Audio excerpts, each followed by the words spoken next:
Hello everybody and welcome to a video on the Constructive Criticism YouTube channel. I'm excited to be here today to talk about one of my very favorite decks, Blue-White Control. And we're talking about it in Standard because this deck didn't lose too much, to be honest with you. So if you played a ton of Standard last season like I did, you might have known that I was a big fan of the deck. I took second in an RPTQ with the deck. I top-aided, tons of stuff as well as won a PPTQ and 5 votes in leagues. It was just a big thing for me that this was my favorite deck in Standard last year, and my co-host made fun of me a lot for it, to be honest. But I think this deck didn't lose too much and gained some stuff. So it definitely lost something, and that we'll get to in its removal set.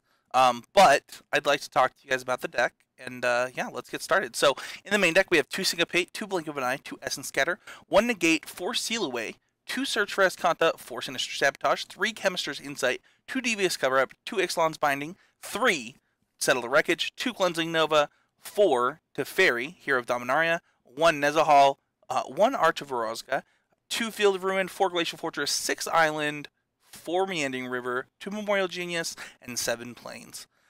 In the mana base, you'll notice there's 3 colorless lands. I just want to get the mana base out of the way first, and just kind of talk about this overall. So the mana is really good in this deck. Blue-White Control is one of the few decks that can play a tap land like Meandering River and not really be that upset about it. I think that the 6 total tap lands definitely slows you down a little bit, and that's why the first key interaction of this deck is the fact that you are playing so many 2-drops. 2-drops or less. There are 21 total in the 75, and this is really big. You have 2 Syncopate, 2 Blink of an Eye, 2 Essence Scatter, 1 Negate, 4 Seal Away, 2 Search for Azcanta. Those don't really count as interactive, but there's all of these in the main deck, and then there's 2 more Negates in the sideboard, 3 Knight of Grace, 2 Disdainful Stroke. These inexpensive cards add up to a lot because the deck plays tap lands, and it needs to use its mana early to keep up so that it can clear the way with something like a Settle the Wreckage or a Cleansing Nova. And I think that how you win with this deck is kind of key. In game 1, you are just a straight control deck all the time. So you play 4 Teferi, 1 Nezahal, and then most of the games that you win are you're going to ultimate it Teferi and either clean up the game with Nezahal, or you're going to continuously tuck your Teferi. You're going to -3, targeting itself, put it back into your deck so it's the last card you draw every single turn. It's the card you draw every single turn. As your opponent slowly runs out of cards, you just draw, play, tuck, draw, play, tuck, as they draw a card and do nothing, because every time you draw that Teferi, you exile on one of their permanents, and they have 0 permanents in play, and every time they can't cast spells anymore. So that's how you win with this. Overall, I think the deck is sweet. I think that the main deck is full of some interesting cards. The biggest downside, that things that you move from, is that cast down that you used to play, or cast out. Sorry. Having instant speed interaction is really important because you play Settle the Wreckage, right? And you want as many things that can punish them as not for playing around Settle as possible. And when you play Ixalan's Binding, you lose out on that. Now, the upside of Ixalan's Binding exists, right? If I cast this on a creature that I don't want to play a ton of, they don't get to play any more of those creatures, and it can really gain you some virtual card advantage. I don't think that upside is worth the instant speed or the cycling of cast out, and I think that we knew that going, otherwise we would have just been playing some number of Ixalan's Binding. Now, that being said, some of the banned decks actually were playing a mixture of Ixalan's Binding and cast out, so it's not like it hasn't seen Standard play before.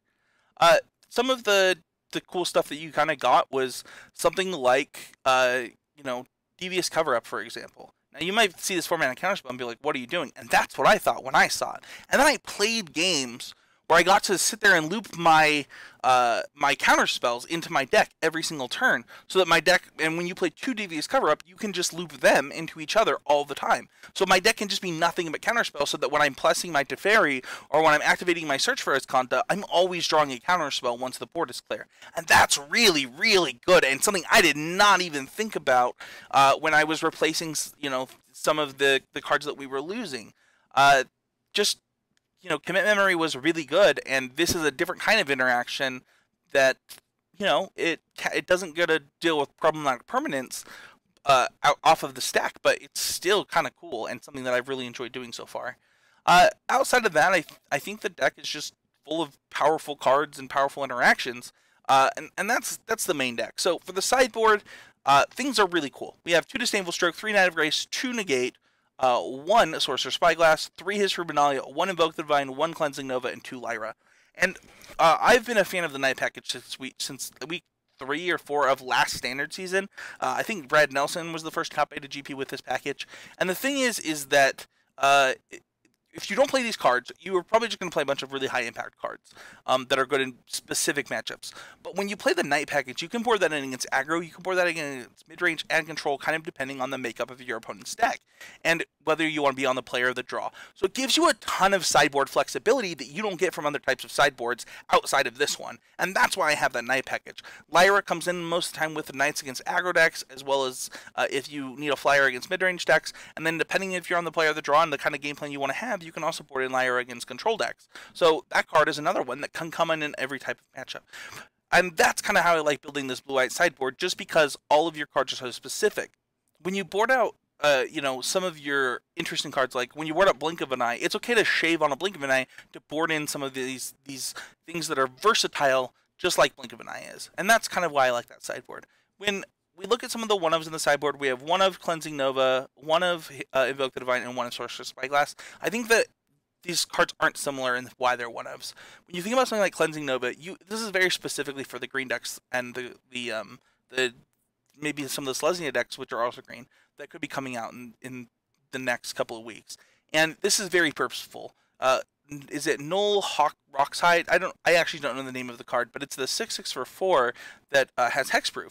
And I think that having tons of answers that when they tap out for the card, you're just like, okay, that's fine. You think that I can't use my mana on this thing, but I'm actually just going to tap out and kill all of your things instead, is really powerful in that matchup specifically.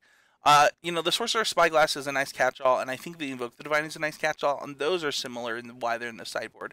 Negates and Disdainful Strokes are so that you have counterspell speeds against different types of decks. Sometimes your Essence Scatters aren't going to be that good, and your Negates are going to be much better, and the same thing is true of Disdainful Stroke, and whether it's Negate, whether it's Syncopate the play or the draw, different things like that, I think give you a focus on the types of cards that you can board in and the type of counterspell suite that you want after you're in on the play or the draw in different matchups. So that's the sideboard, that's the deck. This is a deck that I really am enjoying. I'm playing a ton of it on Arena right now.